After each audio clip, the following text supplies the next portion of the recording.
Oh, YouTube got up really quick this time. Oh, Facebook, you're lagging, Facebook, you're lagging. Oh, hey everybody. I am Lewis Porter Jr., if you don't know, and you're watching another lovely, lovely, lovely episode of Transparency Agenda. Today is Monday, April the 3rd. Is that right? It doesn't feel like April. It's been a busy month. Well, last month went very quickly. This month is, 3 days in. It feels like it's already starting to move faster. It's kind of crazy, at least to me. So let's start off with some fun stuff. That's right. Talk about our Kickstarters. A lot of people are like, they're getting close to their end, so you gotta see what's going on. Our buddies over at Genesis. I haven't checked in a while. 6 days left, a little over $18,500. So, it looks like they said they're gonna guess somewhere around 22.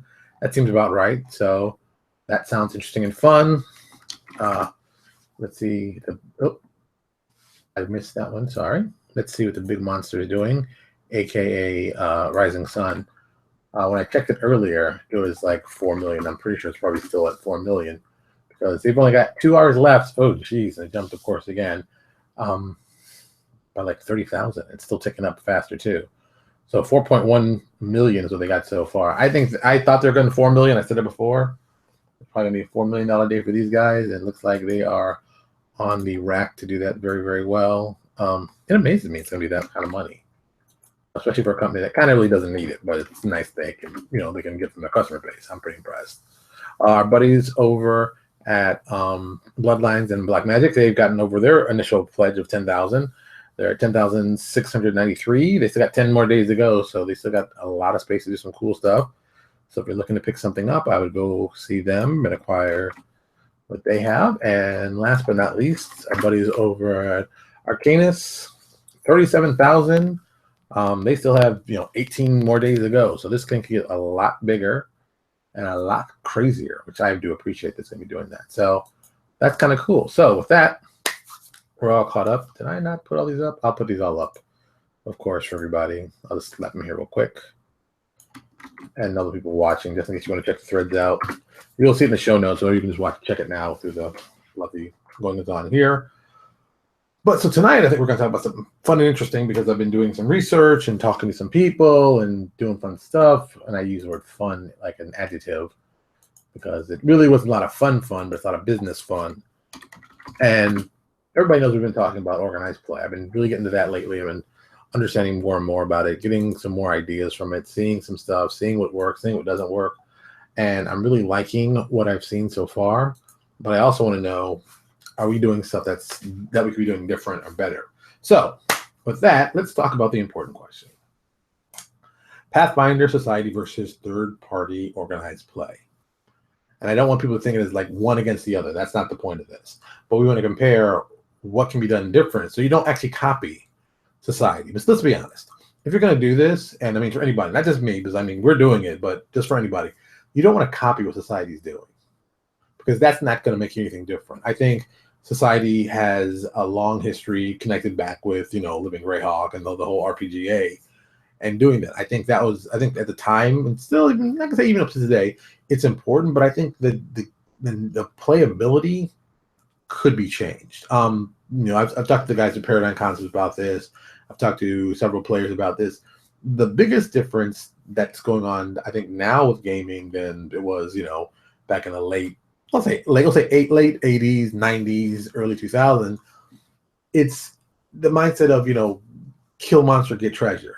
And with the development of video games, I think that's only made it even more so because that's kind of the mentality. Because, I mean, you can see the direct spin-off of MMORPGs from living stuff. Because it makes sense. It makes like a direct sense. Like, hey, here are people playing all together, same kind of thing. So I think it's only natural. I think with that movement, I think there needs to be a better movement from the tabletop side of the things.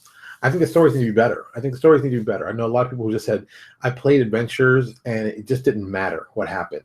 I'd kill the monster, saw the thing, but it was just basically kind of like a reset. The best way I can think of the analogy, I guess, would be is like TVs up until, like regular episodic shows up until when? We're talking, let's say early 90s. When it didn't matter. You do an episode, boom, come back, do an episode, come back. It'd always go back to the neutral point. It'd be start neutral, do something impressive, and then at the end, and it still would go back to the beginning. So there was no real change. I think the biggest show that I think didn't do that. That really kind of, for me, it started off. I paid more attention with Babylon 5. Babylon 5 kept building on itself and kept building on itself and kept building. And at the end of stuff, it was a very different show than from when you started. And I think that became a thread through a lot of different shows. That's what I guess changed TV in the 90s. It's just a good idea. It's just a good idea, but you can't begin and end at the same place. There's no growth. And so by having characters change, things happen, the actions affect stuff, that can tell a story in a lot of different ways. And I think that didn't happen in the RPGA. I think it still kept doing that kind of style, up into the 2000s. And I think even up to like when the guys at Paradigm started saying, hey, we're going to do this, and now we're going to spin it off and do this. It made it kind of, different. And I think they came at the right time, too. They came when Living City was falling apart, and people didn't have anything to play, and they wanted to play. So they kind of just said, oh, we'll step in real quick, and we'll do that thing. And they did it for a very long time. I believe it was like 7 or 9 years. I can't remember. I think it was like at least 7 years. And, I always thought back to there were moments when those guys could have done what I call the death blow of, of RPGA, and kind of gone in there and become the new RPGA. Let's just think about this for a second. Let's just get down some interesting numbers and some interesting ideas. You've got people playing. And let's go crazy, because the rumor I've heard for a long time is that roughly 60,000 people per month play Pathfinder Society, which I could kind of believe that. 60,000 a month, those are reasonable numbers. That's not a huge surprise. So let's suppose you're a new third-party publisher. Let's do some fun part. I'm gonna pull my calculator up because I'm gonna use this for math in a second. God knows my math skills aren't what they used to be, especially when I'm tired. So let's figure out that you as a new company, you pull off a great living campaign. You do 2,000 people a month are playing it. No, most people are like, well, that doesn't sound like a lot. Yeah, it doesn't sound like a lot because it's not really a lot. But here's where it gets kind of cool and interesting. If you as a company can monetize those people to give you just as little as $5 a month, and that's a very small amount. $5 a month is just nothing. You'll generate $10,000 a month in sales, or better, $120,000 a year. Now that number was from $5 to $10. Boom, it's $250,000 a year. Now that's not a huge company. You can get like two, maybe you get two. Let's say you get 2 full-time people. Say the full-time people, and I use the word full-time for gaming, but let's really not say full-time. Let's say we pay them $30,000 a piece. That's $60,000 right there. They'll use the rest of it to run the business and stuff like that. You could still do 2 guys making $30,000 a piece and have their regular jobs. That's more than enough to cover travel for places. You could have 2 solid guys doing it. Or if you want to be real crazy, you'd be the independent. You flip the independent. Maybe you do it down to each person gets $1,000 a month, and you get like 4 guys doing it. 4 guys get an extra $1,000 a month. That's huge for a lot of people. Okay, here's your $1,000. Boom. And then you go and develop stuff. That could be huge. You're going to cover your travel to places. That's going to be handled. You could do a legitimately profitable living campaign, and maybe you could develop something out of your third party, connections or the world you build or whatever. But still, that piece is important, and that piece could be the start of something bigger. And I think that's the big issue that comes out a lot, is that we don't really have a lot of people trying it, because they're like, oh, okay, well, if you're going to do this, there's a couple things you got to know. You got to have a lot of adventures ready. You got to get stuff going out. You got to be able to change the campaign. But even checking the numbers myself and doing the research, I think the spin is if you kind of have to start the organized play when you do the actual release of the book, and a lot of people are doing that. But at the same time, it's actually even better if you kind of don't. If you can release the game, get it out there, get people kind of interested in it, and then release organized play, you can refer back to the books you've made. So it kind of gives you, okay, now I'm going to focus on all these adventures, and we're going to focus on things that happen. These adventures happen that relate back to our product that we have for sale. So you don't have to make new products that always kind of catch up. You're kind of like, I'm doing new products and I'm doing adventures. More like I'm doing adventures and referring back to our products to sell so we can make more money so we can do stuff in the future. And I think that's kind of a different spin about things. I think that will be, that's the way I see it. Now, I could be totally wrong and I could be off on this, and people could be like, oh, you don't know what you're talking about. I might, but I mean, these are just, we're just talking here. Let's get some opinions, let's see some other stuff. Let's see what other people have to say. I'm going to be putting this, of course, up at, Paizo.com and then Pathfinder Society. And I want to hear what people think about this and what the differences are and what they think could do really different. And it's one of the things I thought about for a while that I think is going to have to be necessary. I think you're going to have to do a Kickstarter for this. And normally I'd be like, I don't know about doing a Kickstarter. I don't know if it's a good idea. I don't know if it's the right kind of thing. But then I was like, you're going to probably do a Kickstarter. So I looked at the numbers. I've crunched some numbers for myself. Like right now, I have it basically thought out to the first 2 years of it. And if we're talking 2, 4, 6, 8, 10.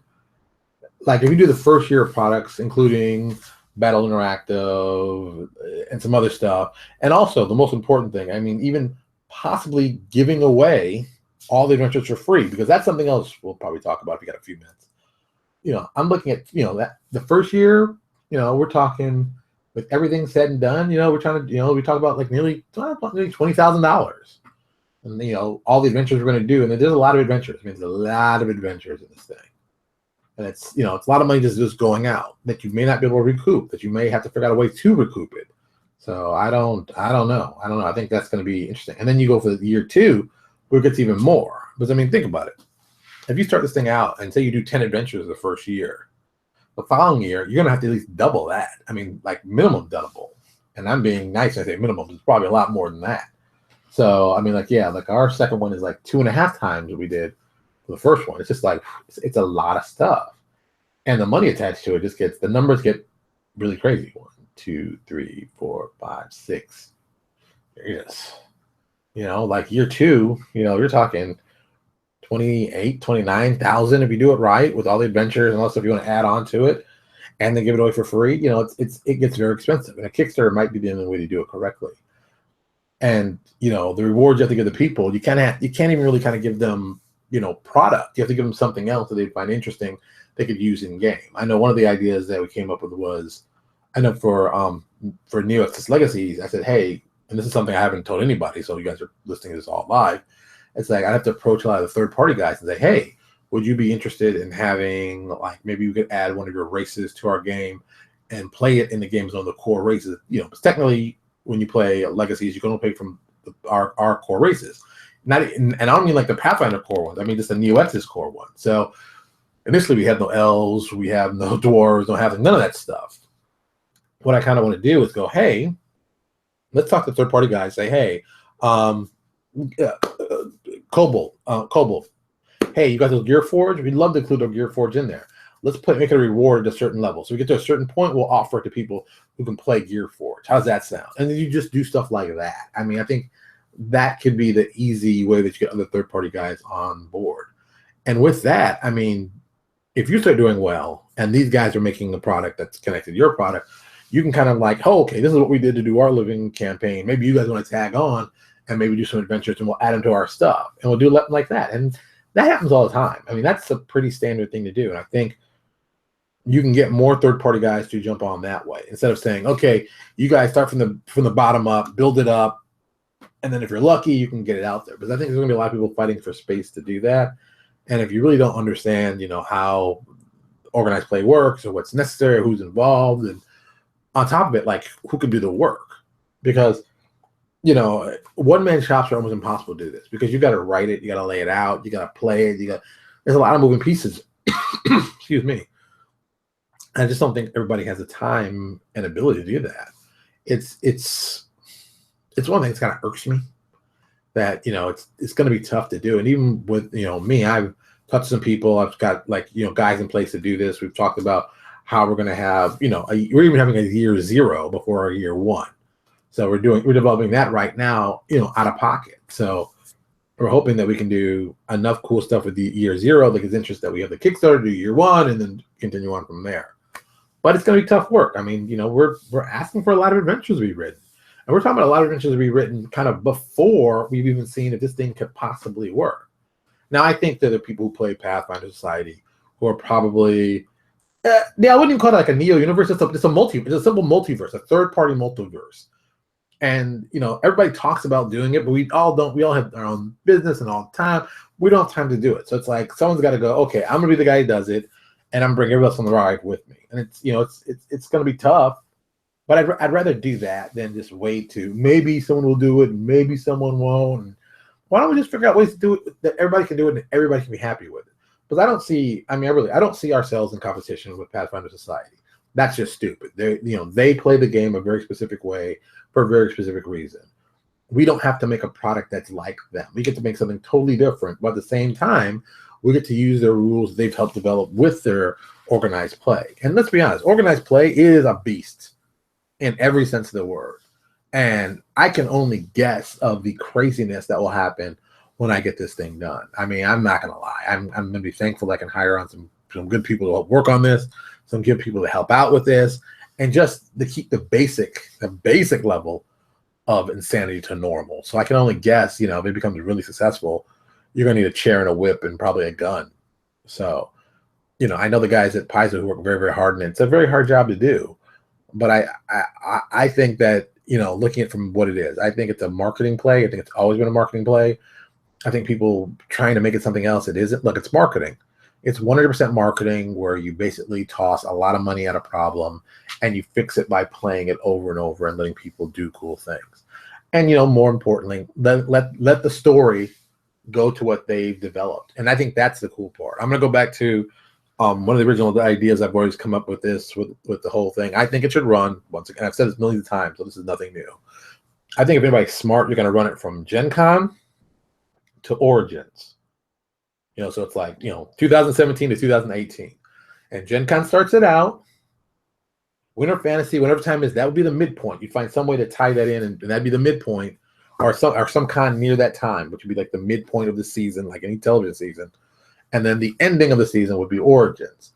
The advantage of doing something like that, you get both cons. Origins is a game con, and people want to play, and it's people want to come out and play. But Gen Con is the beast, so you got to have both. And that 5 or 6 week period in between, you end the series and then you start the next year. And it's kind of like with TV, here's the summer part, and here's all the cool stuff's going to happen. And you sit there and just promote it. You promote it, you promote it, you promote it, you promote it, promote it, promote it, promote it. And crazy, just promoting it so you have a bigger influx for Gen Con, which is very possible. And then people play.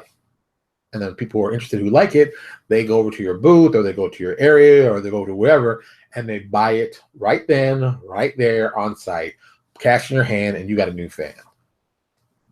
So for us, we said we're going to do 4 initial adventures, and we're going to take all of our old adventures and update them for this whole new 2.0 with our Neo Exodus Legacies. And that's how we're going to run it. We're going to run that for probably whenever we finish writing the adventures. I'm guessing it'll be much sooner than we planned. And then just, run that stuff from today till we actually release the official year 1 at Gen Con 2018. Because that to me looks like the best plan. That's the best plan to me. I could be totally wrong. I could be totally wrong with this Kickstarter. I could be totally wrong with some other stuff attached to it. But for right now, I think it's a good idea, and I'm going to try it out, and we're going to see what happens. And if I'm wrong, I'm wrong. It's not the first time I've been wrong. That's why pencils up erasers. That's the purpose. So I think I'm going to go out there, try it, see what happens. I hope I can get some other third-party guys, involved in this. So, Gen Con is a business. I have no idea why they never advertise on streaming. Yeah, I don't get that either. But, Gen Con thinks they got, what's Gen Con makes enough money that they kind of don't have to.